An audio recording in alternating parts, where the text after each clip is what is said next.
Hey guys, it's Phil Trigger. Sorry for being gone for a little bit. Anyways, today I want to kind of do a revision of my trigger guide or trigger tutorial I had earlier on my channel. It was okay, but I felt like it didn't really convey the message well enough or didn't get enough views. So here's another revision of it. I hear a lot of people complaining about triggers and which one's the best, which one's not, and it mainly they're all very well. They're all very good triggers, but it mainly focuses on your personal opinion on which one's the better one. A lot of people don't like stands simply because I feel they're ignorant of it. They don't know how to utilize stands, and they expect something different from them. So I'm just going to go over the triggers and show you guys what they do. So the most popular, we already know, is the critical trigger. You can identify it by that symbol there. They're usually they always will be 10k shields. And what they do is they add another critical to a unit that's on your board, a rear guard, or vanguard.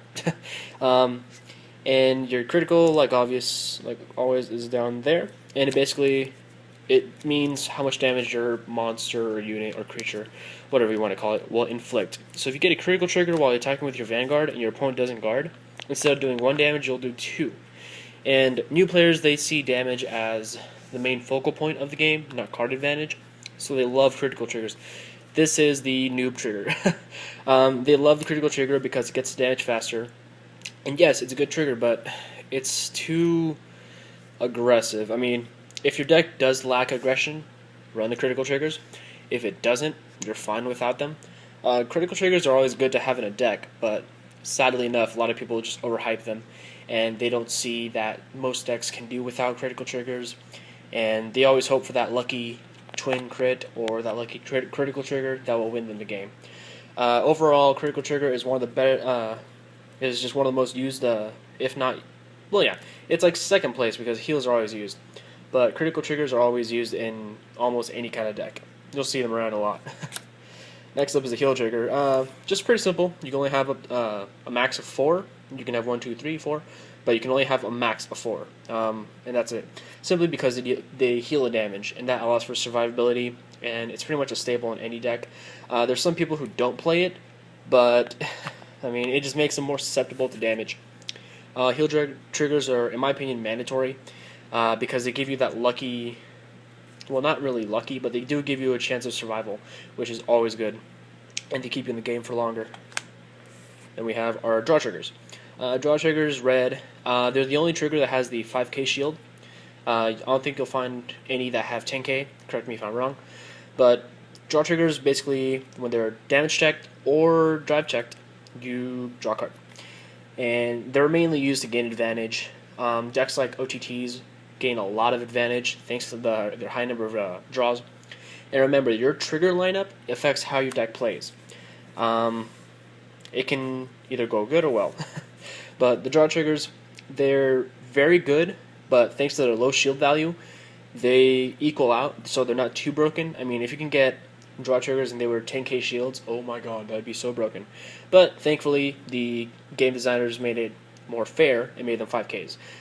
So that turns a lot of people off to the draw triggers, but it really depends because you'll draw into mainly. If you're looking for pieces of a combo in a combo-oriented deck, you run draw triggers. If you don't need them, don't run them. If your deck can gain advantage just fine, don't run the draws. But if you can go without the draw triggers, just go for it. Finally, we have the stand trigger. A lot of people hate this unit this trigger simply because they think it is useless. Here's the thing. Stand triggers, what they do is when they're checked, they stand a unit, and like every other trigger, they gave a 5k power boost. Okay, now, a lot of people hate this because they don't know how to utilize it properly. Basically, stand triggers, they're not meant for inflicting more damage. That's what the common misconception is.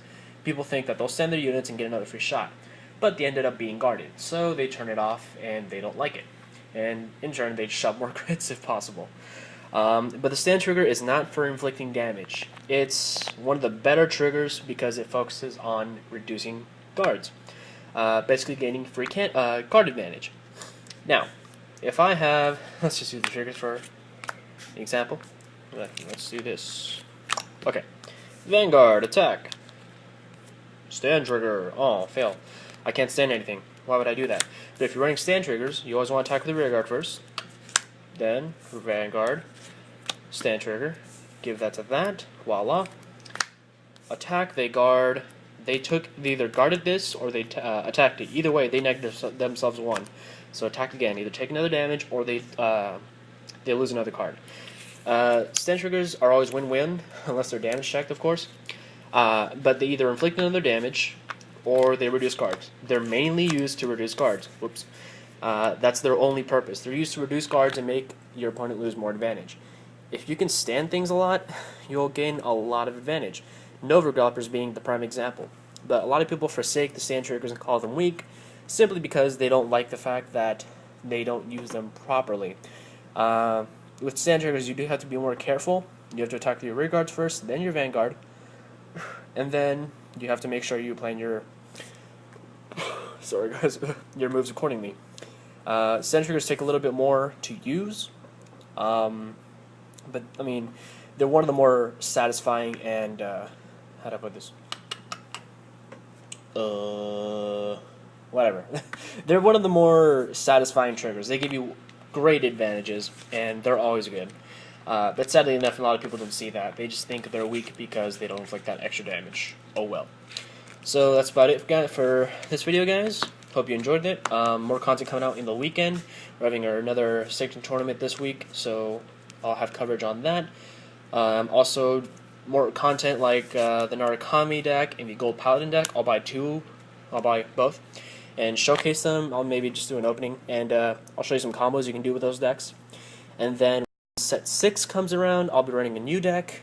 It might be Narukami's, it might be not. You'll see.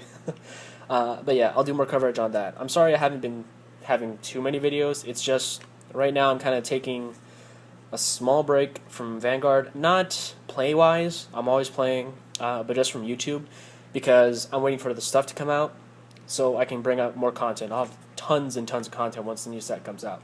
But right now, I'm just kind of anticipating, so yeah. Don't forget to rate, comment, and subscribe, and yeah. Oh, also, for the challenge, the Pesci challenge, it's still going. It'll end at the end of the month, and nobody's been beating me so far. So yeah.